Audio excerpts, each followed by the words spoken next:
Welcome back to What Arty Noobs with General Disturbance. This is a Bat Châtillon 15555, the Tier 9 French SPG. This one's located on the northwest spawn of Sand River, and it's under the command of Moose. Game on. 2 marks on the barrel, so he's an experienced player. Well, I think you've all seen him in action before. Let's see how he gets on in this Arty with the turret that will turn the whole way around, which means that you can park the vehicle any direction you like and the turret will turn to match the target. Okay, he's in overhead mode at the moment.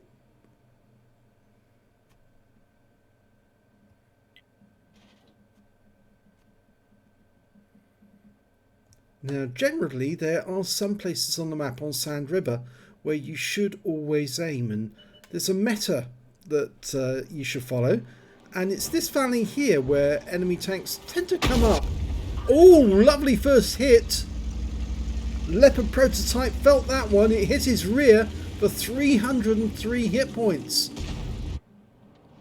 So generally the enemy will appear on that south valley, which is in the K line and extends virtually from K8 all the way up until K3, and that's where you should look for your first target, because the enemy doesn't tend to come over that line into the next valley, or they might get seen. Okay, Moose is now looking again, and he spotted that Leopard prototype.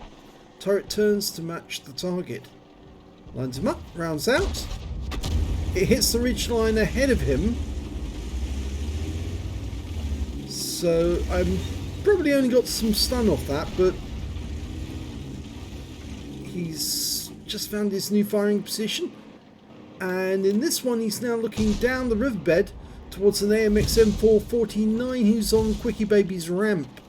I say Quickie Baby's ramp, but that's the ramp that he made popular whenever he was playing on Sand River Assault and he was in the CDC. So he got a hit. Wasn't a huge one, 119 hit points of damage, but he actually got some stun assist directly afterwards. And that AMX is still there. Rounds out. Oh yes, that worked. It's 214 of splash there. Okay, he's gone to overhead mode. 24.24 seconds is the reload time. Remember this 155mm howitzer. So that's fairly good reload time. Oh, that T25 was hit badly. I think he was tracked and then he untracked himself and now he's out the game. So Moose has got his first kill and he's moving south.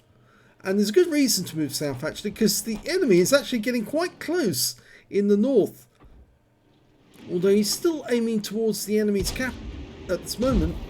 An AT-15 pulling back, lines him up, rounds out. Direct hit. Now you may have noticed the reticule joggles a little after he's moved, after he's fired. And that's because he's aiming on the move. Or he's actually looking at the fall of shot as he's relocating to avoid counter battery. Dialing in, almost ready to go, lines up a shot, rounds out, splashes him. It splashed the VK3002D. That would have given our teammate an even chance. Now the enemy's getting fairly close to our cap, but we do have some defenders. But Moose is definitely going to have a go. He's almost loaded. Put it round into that T54E1. Rounds out. Direct hit. 198. 3 critical hits as well. It really does actually help if you can stun or hit enemy tanks that are virtually stationary trying to poke above a ridgeline. That Type 59 is probably bitten off more than he can chew. He's trying to get down into the riverbed, but Moose fires around in, hits his top of his turret for 194, and you can see Moose has almost reached the bottom of the map, but there's no enemy down here, so he doesn't need to worry about that. And well, that Type 59 he's now attracting the attention of the TVP VTU, who's just alongside him. Unfortunately, that T-54E1 just killed our AMX 5100. Line up where he's going, rounds out, direct hit again. 337, he's piling on the pressure. Keeps changing position after he's fired, making it impossible for him to be counter-battery because even the enemy just can't even work out where he's gone. Unfortunately, the TVP VTU goes down, but so did the Type 59. He was actually taken out by our TS5. As an enemy has just gone. There's 3 enemies near our cap, 2 almost together, the KV3 and the T-54E1.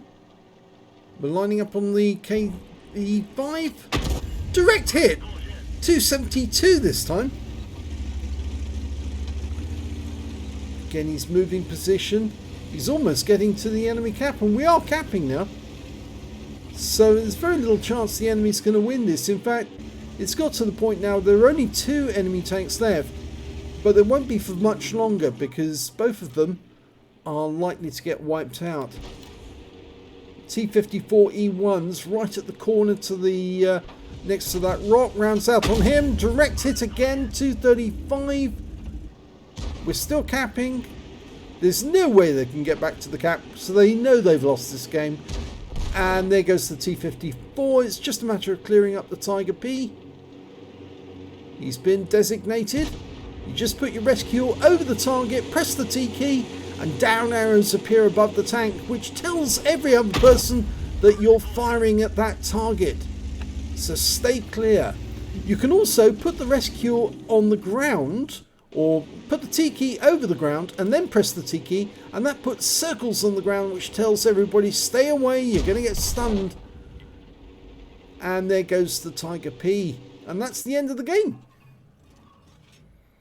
So a nice bit of damage, 2,738. It was consistent and it was, well, running quite smoothly. He managed to get an Ace Tanker in this game in the Bat Chat 155.55. He also got a Bruiser medal for getting at least 5 critical hits in this one. He got 11, and he got a Confederate because he hit more of the enemy than anyone else on his team, even though he also got a kill during that game as well. Let's have a look at team score. He didn't get the highest damage in the game. Note that actually went to the T-54 Lightweight, who didn't get a high caliber. So maybe he accidentally damaged one of his own teammates, and that's why he ended up not getting the high caliber. Accidentally fired a shell into one of his teammates, because of course it won't damage them anymore, but it does disqualify you from the high caliber. So if you see a tanker who's actually got the highest damage, but they haven't got a high caliber, and it's definitely more than 20% of the enemy hit pool, it's probably because they made a mistake and they shot one of their own teammates, either on purpose or by error. The second highest damage in the game actually went to the T-54E1 on the enemy team. He got 2,917. And the next highest damage after that was actually a Type 59, not Moose. He managed to get 2,769, whilst Moose got 2,738. When it came to kills, it was the T-54 Lightweight and the TS5. Both got 4 kills apiece, and 3 kills went to the T-54E1. Moose only got the 1 kill in that game, unfortunately. But when it came to base XP, he was actually up there at the top next to the T-54 Lightweight. He got 1,098, whilst Moose got 1,059. Moose fired 13 rounds, got 10 direct hits, no penetration, but 13 splash. Damage of 2,738 hit points, all of it at more than 300 meters. Damaged 9 of the enemy, killed 1, and did 2,888 hit points of stun assist off 12 stuns. On a premium count, he earned 33,553 credits, and after ammunition resupply, took away 35,770 credits. He received 1,059 XP, got ×5 for the first game on this occasion, 795 from personal reserves, and took away 8,740 altogether. So a very good game there for Moose, and another Ace Confederate combination. If you enjoyed that replay, please give this video a like and do subscribe to our channel please, and thanks for watching.